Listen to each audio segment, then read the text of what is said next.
O caminho de André, quando a fé move o impossível. André sempre foi um homem trabalhador. Desde jovem, aprendeu com o pai que o pão só chega à mesa com suor e honestidade. Aos 32 anos, já era conhecido na região de Sorocaba como um cooperador dedicado, daquele tipo que não mede esforços para cumprir seu serviço. Mas havia um segredo que o consumia por dentro, uma dor que nenhum dinheiro poderia curar. Há 5 anos, sua filha, Sofia, nasceu com uma doença rara nos rins. Os médicos disseram que ela precisaria de um transplante antes dos 10 anos, senão seus órgãos falhariam. André e a esposa, Mariana, vendiam tudo o que tinham para pagar remédios e consultas. As noites eram de choro abafado, enquanto a menina, tão pequena, perguntava por que Deus não a curava. Papai, será que ele não gosta de mim? Uma tarde, depois de mais uma consulta desanimadora, André sentiu que não aguentaria sozinho. Foi então que lembrou de um colega de trabalho, o irmão Paulo, um homem tranquilo que nunca faltava à igreja aos domingos. Sempre vestia camisas simples, calças sociais e falava com uma serenidade que intrigava André. Certa vez, Paulo havia dito: "Na minha igreja, a gente não tem banda nem show, irmão. Só a palavra de Deus e a fé que move montanhas." André não entendia bem o que aquilo queria dizer, mas naquele dia, desesperado, resolveu aceitar o convite. O primeiro culto na congregação cristã no Brasil foi diferente de tudo o que André já havia visto. Não havia instrumentos, nem telões, nem palmas ensaiadas. Só vozes unidas cantando hinos antigos, como a Jesus, amigo fiel e a Deus é amor, com uma simplicidade que tocou seu coração. Os irmãos e irmãs, todos vestidos com modéstia, sentavam-se em bancos de madeira envernizada, enquanto um ancião de cabelos brancos dirigia a reunião com voz firme, mas cheia de bondade. "Irmãos, vamos orar pelos que estão passando por provações", disse o ancião, e André sentiu um nó na garganta. Quando os olhos se fecharam e as mãos se uniram, ele ouviu algo que nunca havia experimentado, um silêncio sagrado, quebrado apenas por súplicas sinceras. Alguém orou por um irmão doente, outro por uma família em dificuldade. Então, como se Deus mesmo tivesse colocado aquelas palavras na boca do ancião, ele disse: "Há aqui alguém com um fardo muito pesado nos ombros. Deus conhece sua dor e não o abandonará." André não aguentou. As lágrimas escorreram, e ele se levantou, trêmulo. Sem saber direito o que dizer, gaguejou: "Meu nome é André. Minha filha, ela está doente. Os médicos dizem que só um milagre pode salvá-la. Eu não sei mais o que fazer." Não houve gritos nem espetáculo. Só mãos estendidas em sua direção, e o ancião, colocando a sua sobre sua cabeça, orou com uma fé que André nunca havia visto. "Pai Celestial, tu que és o médico dos médicos, toca no corpo desta criança. Dá força a este irmão e restaura sua família. Não por nossos merecimentos, mas pela tua misericórdia. Em nome de Jesus." Quando André abriu os olhos, viu que vários irmãos choravam com ele. Um deles, um senhor de óculos, aproximou-se e disse: "Irmão, Deus ouviu sua oração. Volte na quarta-feira para a reunião de oração. Não desista." André voltou. E voltou novamente. A cada culto, sentia uma paz que não entendia, mas que enchia seu coração. Mariana, no início cética, começou a acompanhá-lo depois que uma irmã da igreja, Dona Rosa, foi até sua casa levar um pão caseiro e uma Bíblia. "A gente não tem muito, mas o que temos, dividimos", disse ela. Aquela simplicidade quebrou as últimas resistências de Mariana. Um domingo, após a Santa Ceia, aquele momento solene em que o pão e o vinho eram repartidos em memória ao sacrifício de Cristo, o ancião anunciou: "Próximo sábado terá batismo nas águas. Quem sentir no coração o desejo de se entregar a Deus, que se prepare." André sentiu algo arder dentro dele. Naquela noite, em casa, ele e Mariana conversaram até tarde. "E se a gente se batizar?", perguntou ele. "E se a gente confiar de verdade?" Mariana abraçou Sofia, que dormia no sofá, e assentiu. No dia do batismo, o tanque de água estava cheio, e os candidatos, vestidos de branco, aguardavam sua vez. Quando André desceu as escadas do tanque, o ancião o seguiu e, com voz clara, disse: "André, você crê que Jesus Cristo é o Filho de Deus?" "Sim, eu creio", respondeu, com a voz embargada. "Então, eu te batizo em nome do Pai, do Filho e do Espírito Santo. Quando emergiu da água, André sentiu como se um peso de anos tivesse sido tirado de suas costas. Mariana e Sofia o esperavam na beira do tanque, chorando. Aquela foi a primeira vez que André sorriu de verdade em meses. 3 semanas depois, Sofia teve uma consulta de rotina. O médico, surpreso, pediu novos exames. Os resultados vieram: seus rins, antes em estágio avançado de falência, estavam se regenerando. Não há explicação médica para isso, disse o especialista. É como se a doença tivesse recuado. André e Mariana caíram de joelhos no consultório. Naquela noite, na reunião de oração, André deu seu testemunho de pé, como é o costume na CCB. Com a voz quebrada, mas firme, contou como Deus havia tocado sua filha. Eu pensei que a fé era só para quem não tinha problemas. Mas aprendi que é justamente quando a gente não tem mais forças que Deus mostra seu poder. Não foi o dinheiro, não foram os médicos. Foi a mão de Deus, através das orações dos irmãos. O ancião, com os olhos brilhando, acrescentou: Isso é a igreja, meus irmãos. Não somos perfeitos, não temos riquezas, mas temos um Deus que opera milagres quando confiamos nele. Hoje, Sofia tem 8 anos e corre pelo pátio da igreja brincando com as outras crianças. André e Mariana são batizados e servem na congregação, ele ajudando na limpeza do templo, ela visitando os doentes. Sempre que alguém pergunta como sua filha sarou, André responde: Deus não muda as coisas. Ele muda a gente. E quando a gente muda, os milagres acontecem. Porque na congregação cristã no Brasil, André aprendeu que a fé não é sobre ter todas as respostas, mas sobre confiar aquele que as tem. E que, às vezes, o maior milagre não é a cura do corpo, mas a transformação da alma. No mesmo ano em que Sofia começou a correr pelo pátio da igreja, uma família nova chegou à congregação. Era o casal Miguel e Ana, com seu filho Lucas, um menino de 10 anos que nasceu com uma deficiência nos braços e nas pernas, dificultando seus movimentos. Os médicos disseram que ele nunca andaria sem ajuda, mas Ana nunca desistiu de acreditar em algo maior. No primeiro culto que frequentaram, Lucas ficou observando as crianças brincando, com um sorriso tímido no rosto. Sofia, que agora corria livremente, percebeu o menino e se aproximou. Sem dizer nada, pegou a mão dele e o levou até o grupo. Ana, emocionada, viu o filho sendo incluído pela primeira vez sem que ninguém o olhasse com pena. Miguel, um homem reservado, não falava muito, mas suas lágrimas durante os hinos revelavam o peso que carregava. Uma noite, após um culto de oração, o ancião se aproximou dele e colocou a mão em seu ombro. Irmão, Deus não esquece de ninguém. Às vezes, Ele permite que passemos pelo vale para que, ao sairmos, possamos ajudar outros que ainda estão lá. Miguel abaixou a cabeça, e o ancião continuou. A fé não é só pedir. É também agradecer pelo que já temos. Lucas é uma bênção, e Deus tem um propósito para ele. Dias depois, durante um culto de jovens, o cooperador que liderava a reunião pediu que todos orassem uns pelos outros. Uma menina, sem saber da história de Lucas, se aproximou e disse: Irmão, eu vou orar para que você consiga fazer algo que ainda não conseguiu. Lucas sorriu, e ela, com uma fé simples, colocou as mãos na cabeça dele e orou. Senhor, dá força para o Lucas. Mostra para ele que o Senhor é poderoso. Ninguém esperava o que aconteceu na semana seguinte. Durante um ensaio do coral infantil, Lucas, que sempre ficava sentado, levantou-se sozinho. Primeiro, apoiou-se na cadeira, tremendo. Depois, com esforço, deu um passo. As crianças pararam de cantar. Os adultos contiveram a respiração. E então, outro passo. E mais um. Ana correu para abraçá-lo, chorando. Miguel caiu de joelhos, levantando as mãos para o céu. Não foi uma cura instantânea, Lucas ainda precisava de ajuda para algumas coisas, mas era um milagre que ninguém podia negar. O ancião, com os olhos úmidos, disse aos irmãos: Isso não é obra nossa. É Deus mostrando que, quando confiamos nele, até o impossível se torna possível. Hoje, Lucas caminha com mais firmeza a cada dia. Ele ajuda a distribuir os hinos nos cultos e adora contar sua história para quem chega novo à igreja.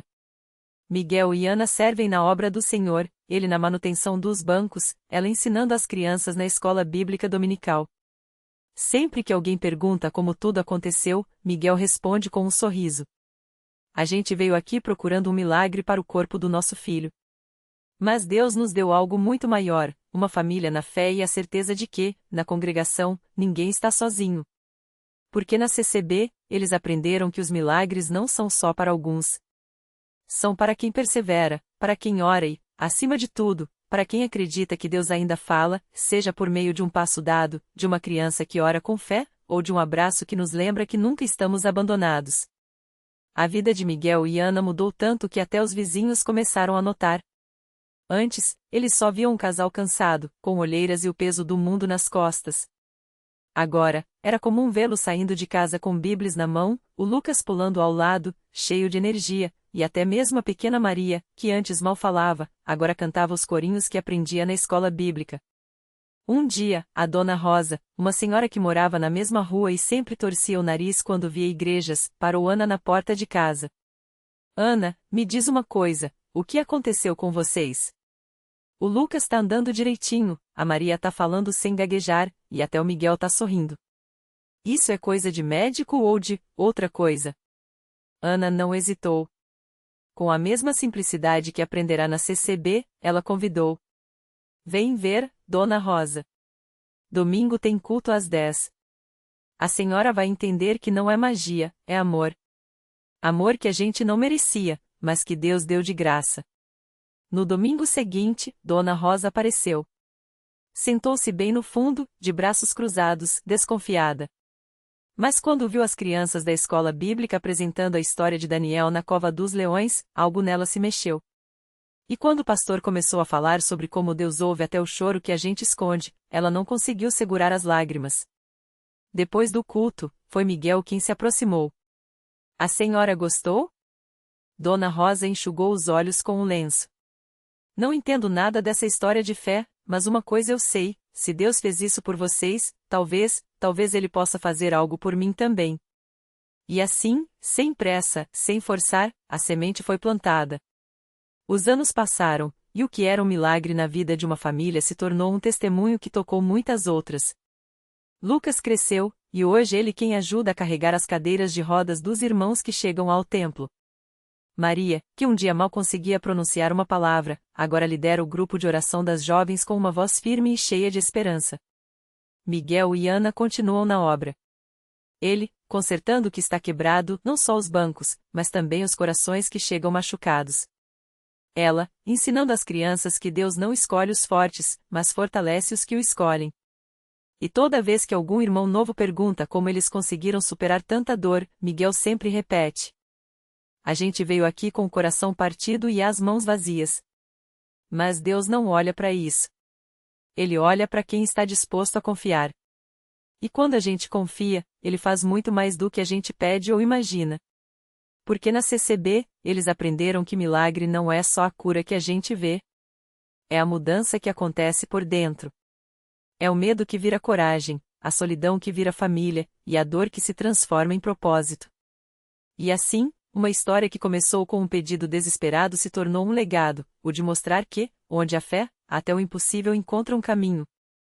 E foi exatamente isso que aconteceu com a irmã Clara, uma mulher que chegou à igreja arrastando não só o corpo frágil, mas uma alma ainda mais cansada. Ela vinha de anos lutando contra uma doença que os médicos já tinham desistido de tratar. Não há mais o que fazer, disseram. Mas Clara, mesmo com as forças se esvaindo, não aceitou aquela como a última palavra. Se Deus ressuscitou Lázaro, se abriu o Mar Vermelho, por que não poderia tocar também na vida dela? No primeiro culto que frequentou, ela mal conseguia ficar em pé durante os hinos. As irmãs ao seu lado a sustentavam com cuidado, enquanto as lágrimas escorriam sem parar. O pastor, ao vê-la, não ofereceu palavras vazias de consolo, mas uma verdade simples: Deus não prometeu que seria fácil, mas prometeu que estaria conosco. E aqui, você não está sozinha. Semanas se passaram, e Clara continuou indo à igreja, mesmo nos dias em que a dor parecia insuportável. Os irmãos oravam por ela, não só nos cultos, mas nas visitas às suas casas, nas ligadas à noite só para perguntar como ela estava. Um dia, durante uma reunião de oração, uma irmã colocou as mãos sobre sua cabeça e disse com uma certeza que não era dela: "O Senhor está te curando. Não é amanhã, não é daqui a um mês. É agora."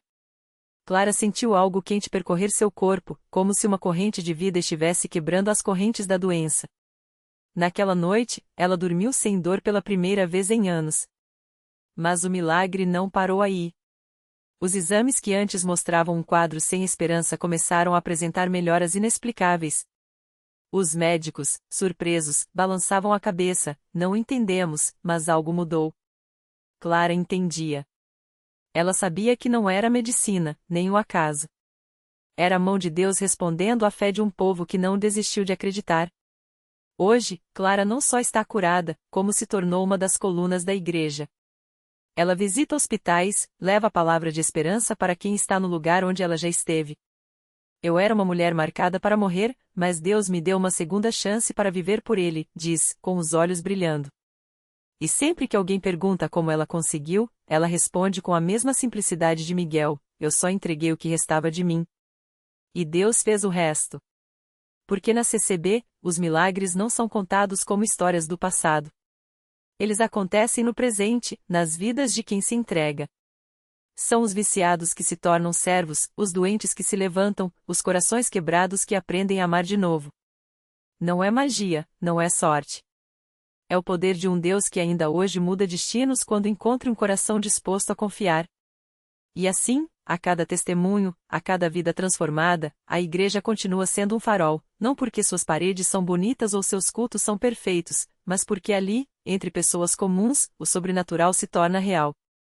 E o impossível? Bem, o impossível é só mais uma oportunidade para Deus mostrar que, para Ele, não existe limite. Naquela mesma semana, enquanto o testemunho de Miguel ainda ecoava nos corações dos irmãos, outra história começava a ser escrita nos bastidores da igreja. Desta vez, era a vida de Ana, uma jovem de 28 anos que há 5 não sorria sem que suas lágrimas se misturassem à dor. Ela chegará a CCB arrastada pela prima, depois de mais uma noite em claro, com as mãos trêmulas e o corpo fraco pelos remédios que já não faziam efeito. Os médicos tinham sido claros: "Sua depressão é crônica. Você vai ter que aprender a conviver com isso." Mas Ana já não aguentava mais em conviver. Ela queria viver.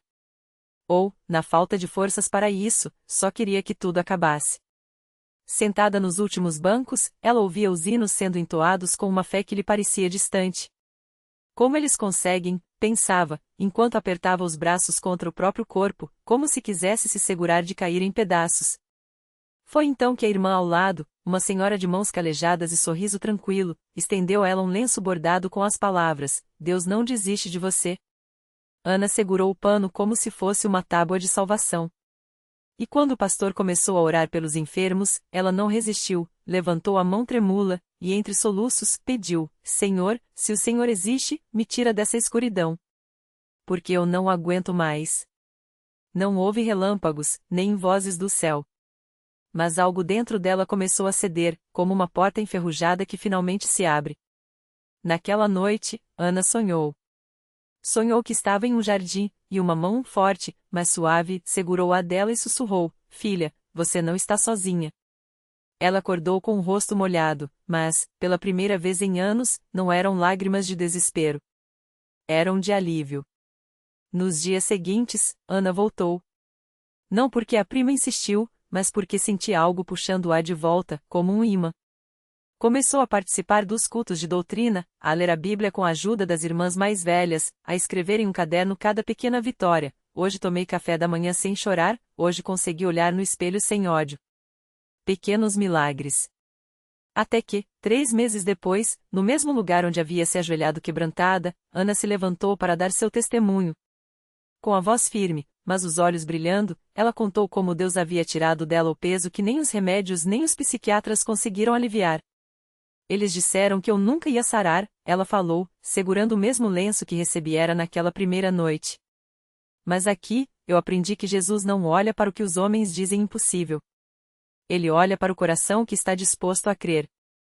E enquanto a congregação aplaudia e glorificava a Deus, uma mulher no fundo do salão, que havia chegado ali pela primeira vez com a mesma dor que um dia consumiu Ana, segurou a bolsa com força e murmurou: se Deus fez por ela, será que pode fazer por mim também? Porque é assim na CCB. Os milagres não são apenas para alguns. Eles são para quem chega com fé do tamanho de um grão de mostarda ou até menos. Para quem, como Ana, já não tem mais forças, mas ainda assim estende a mão. Para quem, como Miguel, entrega os cacos da própria vida e confia que Deus sabe juntar as peças melhor do que ninguém.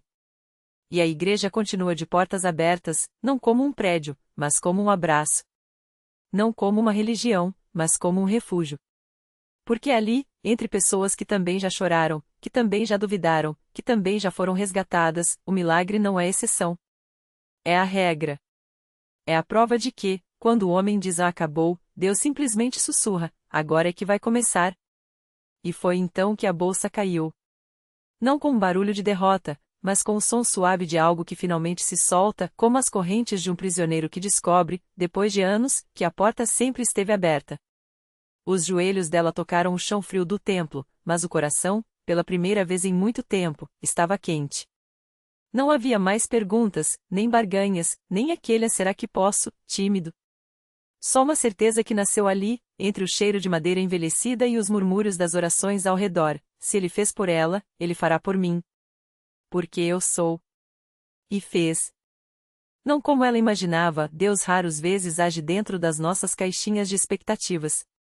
O milagre não veio como um raio de luz ou uma voz trovejante, mas como uma sequência de coincidências em que só um cego não veria, como dedos divinos costurando a história: o telefonema inesperado com a vaga de emprego no dia seguinte, o exame médico que, inexplicavelmente, não mostrou mais os mesmos resultados, a reconciliação com o filho, depois de anos de silêncio, através de um bilhete escrito à mão e deixado no banco da igreja.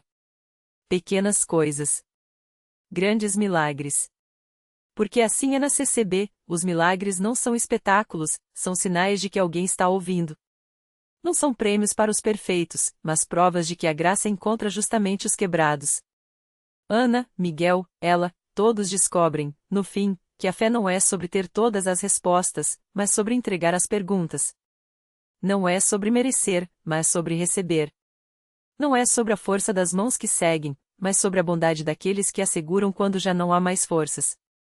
A bolsa ficou vazia no chão. Não por falta, mas porque tudo o que ela precisava já não cabia mais ali, nem em qualquer bolsa. Porque o maior milagre não foi o que Deus deu, mas o que lhe tirou: o peso da dúvida, a solidão da luta, a ilusão de que estava sozinha. E a igreja continuou de portas abertas. Não como um lugar onde se vai buscar milagres, mas como um lar onde se aprende que o milagre já começou quando você decidiu entrar. Porque a vida, afinal, não é sobre esperar o mar se abrir, é sobre dar o primeiro passo na água, confiante de que, se Deus abriu caminho para outros, Ele também abrirá para você. E quando o homem diz é impossível, ele simplesmente sorri e sussurra: espere para ver.